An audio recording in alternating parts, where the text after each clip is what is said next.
La Asociación de Abogadas Feministas, ABOFEM, y es una de las organizaciones que forma parte también de esta campaña.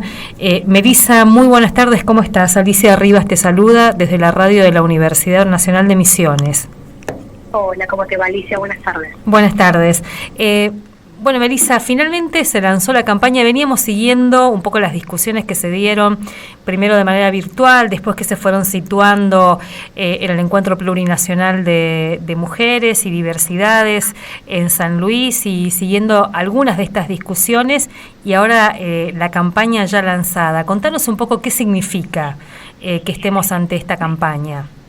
Bueno, primeramente, creo que es un hecho político concreto el plantear, digamos, la cuestión de poner en palabras, ¿no? Y en términos colectivos y federales y nacionales, a la justicia como un punto en común, tiene como esa impronta y esa fuerza de nuevamente en los diferentes espacios y los lugares de feminismo, hablando sobre un tema que nos atraviesa tanto, y que tiene como termina siendo como causal de un montón de otros reclamos, digamos, de los feminismos, que en definitiva tiene esa relevancia de poder ponerle nombre y sobre todo poder mirar específicamente a qué área del Estado, a cuál de los tres poderes del Estado hoy le estamos requiriendo con fuerza y de manera masiva que haga un cambio significativo, porque no responde a las necesidades que hoy la sociedad requiere, que no responde a las normas que nuestro ordenamiento jurídico prevé respecto de todas cuestiones que te tiendan a eliminar violencias, eliminar desigualdades,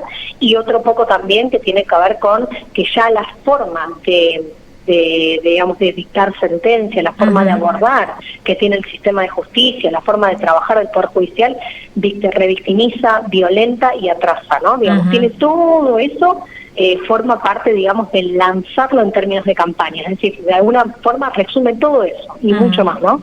Pensaba en el encabezado, si se quiere, del documento que de alguna manera nos encuadra y también posiciona a esta campaña: mirada interseccional, antipunitivista, antirracista, de integración latinoamericana, de respeto e integración a los pueblos originarios, en clave de derechos humanos.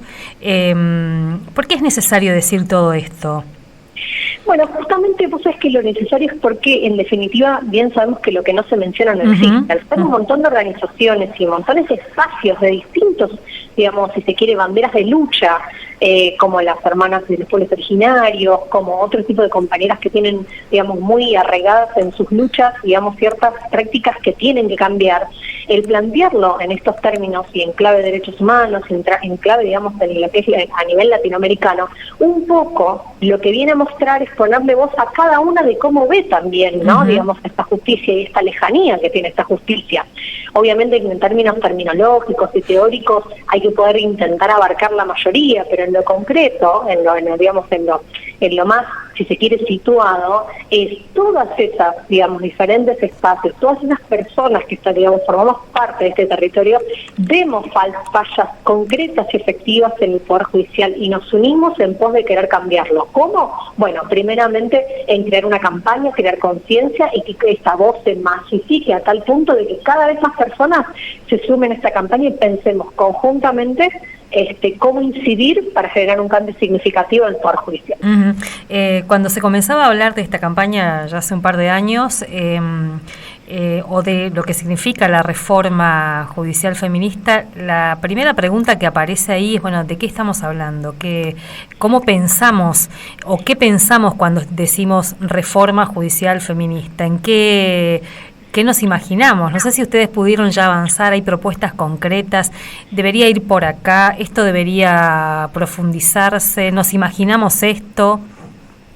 Es que en realidad, al ser tantas causales, digamos, ¿no? Digamos, a lo que opera para un Poder Judicial que debe ser cambiado y deconstruido, son un montón de cuestiones. El tema de la palabra reforma es interesante que lo traigas, porque eso retrotrae a las sesiones ordinarias del 2020, cuando el presidente habla de una reforma judicial. En el momento de que habla de una reforma judicial, lo trae como uno de los tantos temas que tenían que ver con correr ciertas cuestiones digamos, del Poder Judicial en términos de la política partidaria, en la modificación de ciertos fueros y modificación de ciertos espacios, digamos, de lo que tiene que ver con lo procedimental. Uh-huh. Eso terminó en un proyecto, hubo ciertas modificaciones, pero ¿qué es lo que pasó? No sé si recordás que estuvo la audiencia, capaz recuerda el caso de Anaí, el caso de Bailio, el caso de la ciudad de Rojas, uh-huh. donde vemos un claro femicidio, ¿no? Donde había denuncias, más de 20 denuncias, y así todo, esta persona termina matándola, uh-huh. Y encima, después de eso, surge todo, digamos, todo un refuerzo, si se quiere, de los feminismos a decir que no alcanza con tener una denuncia o muchas denuncias, sino que terminamos teniendo el mismo resultado, que son los femicidios. A partir de ahí, los feminismos empezamos a tomar como que si había alguna reforma judicial debía ser feminista o en clave feminista. Uh-huh. Y que eso significaba, en definitiva, que no podemos tener una justicia que, digamos, que en el caso específicamente de las violencias, enviar a alguien a realizar una denuncia, no puede suceder que haya una reiteradas denuncias y que, digamos, haya una inacción, que dejan mayor protección a la persona que encima hace todo ese esfuerzo de ir a denunciar con lo revictimizante que es y encima lamentar un femicidio, ¿no? Entonces uh-huh. ahí, en ese fines del 2020, principios del 2021, empieza como a tomar fuerza un término que hasta ese momento no usábamos ni lo conocíamos, que es una reforma judicial feminista. Uh-huh. Y que cuando empezamos a trabajar desde las diferentes organizaciones, cada una desde su lugar, por ejemplo, en el caso de AOFEM, impugnando concursos en el Consejo de la Magistratura de postulantes de jueces y juezas que no tenían perspectiva de género en sus historiales de vida, de currículum, que es algo que requería este reglamento, como por ejemplo también hacer un amparo colectivo con otras organizaciones, porque las ternas solamente de jueces y juezas elevadas al Ejecutivo solamente eran de varones, otras organizaciones que hicieron un foro que fue lleno, digamos, más de 500 organizaciones participaron, y la pregunta fue: ¿qué necesitamos con la justicia que tenemos? Y ahí uh-huh. empezaron a surgir todos estos reclamos. ¿Qué es lo que necesitamos? Bueno, una justicia que sea más cercana, una justicia que podamos saber qué es lo que realiza, que no nos revictimice, una justicia en la cual no criminalice, no utilice su poder para ejercer, digamos, violencia a nivel, la violencia política o persecución a lideresas políticas. Y se fue armando de esa manera un montón de reclamos que en definitiva lo que nos muestran, como si lo tenemos que resumir, es una justicia, un poder judicial que está muy lejos de realmente trabajar en pos de digamos, cumplir con las leyes y sobre todo desarmar las desigualdades históricas en nuestra sociedad. Entonces ahí es donde se termina uniendo el término reforma judicial feminista uh-huh. y se empieza a pensar en términos de campaña. ¿Por qué en términos de campaña? Porque ya tenemos una experiencia en nuestro país, como fue la campaña de la interrupción voluntaria del embarazo, uh-huh.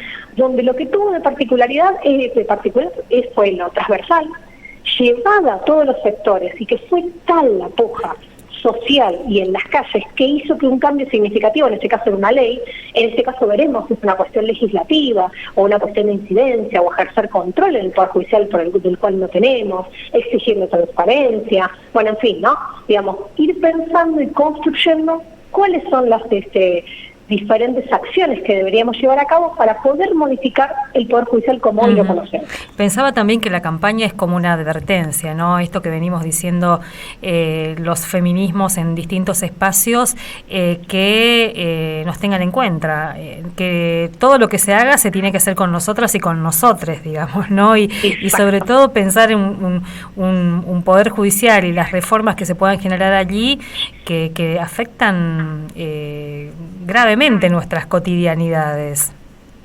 Sin lugar a dudas. Ese creo que es el mayor mensaje, ¿no? Entender en el grueso, en la totalidad de la población, de la sociedad, que es algo que nos afecta a todos, uh-huh. no es a un sector. Y al afectarnos a todo eso nos modifica la cotidianidad. Hay algo que hablábamos el otro día en la presentación de la campaña, que lo mencionan las compañeras de uno de los sindicatos, decía: construimos realidades, o sea, es decir, se solucionan conflictos sociales. Hay una construcción de realidad. El Poder Judicial, a través de sus sentencias, construye realidades.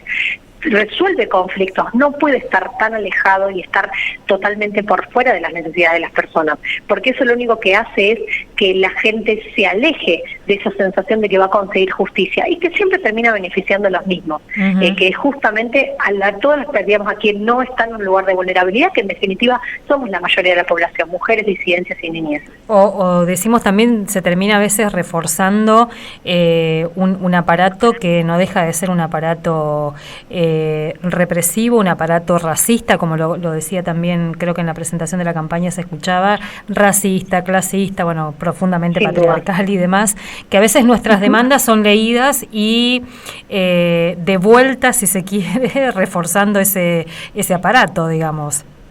Totalmente, de eso se trata justamente, ¿no? De eso se trata. ¿Cómo se participa de la campaña?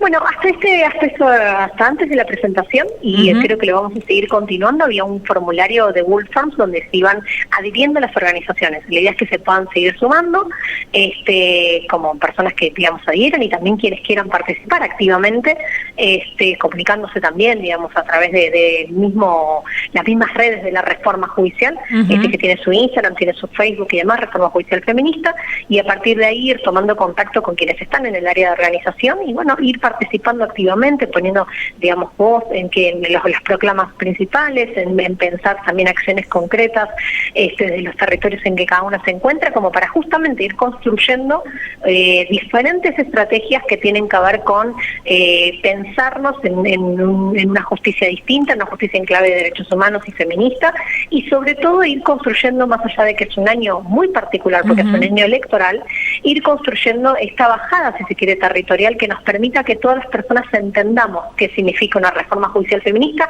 y te diría más, entender qué hace el Poder Judicial, porque está tan encriptado el Poder Judicial y opera tan, digamos, en la lejanía incluso discursiva, que es muy difícil entender qué es lo que es el Poder Judicial, y eso es justamente lo que queremos tratar de acercar desde la campaña. Además, hasta se vuelve a veces difícil decir cuando trabajamos con personas que están en situación, atravesando un conflicto, o situación de violencia, denuncien, porque cada vez entendemos más lo que significa ir al Poder Judicial y en lo que se puede convertir eso para las personas en situación de vulnerabilidad.